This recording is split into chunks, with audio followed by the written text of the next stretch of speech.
A common phone call that we receive at the law firm is, hey, I applied for a visitor visa, or my cousin applied for a visitor visa, and unfortunately the case has been refused. So welcome to Immigration 2.0. So the first question, can you fix it? And the short answer is yes. Every case is different, so of course you cannot guarantee success on each case, but we have a proven system to fix refusals. I'll just show it in a nutshell.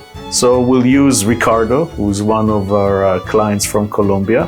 He had a visitor visa refused. So the first thing that we do, if it's within 60 days, if it's outside of Canada, we ask for the reasons from the federal court.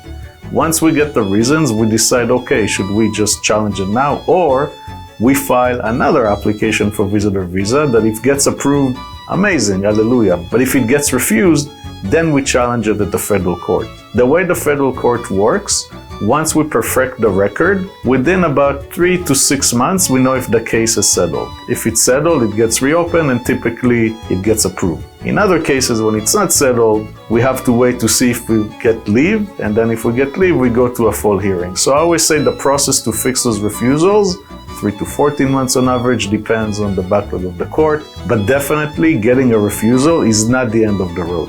You certainly have a chance.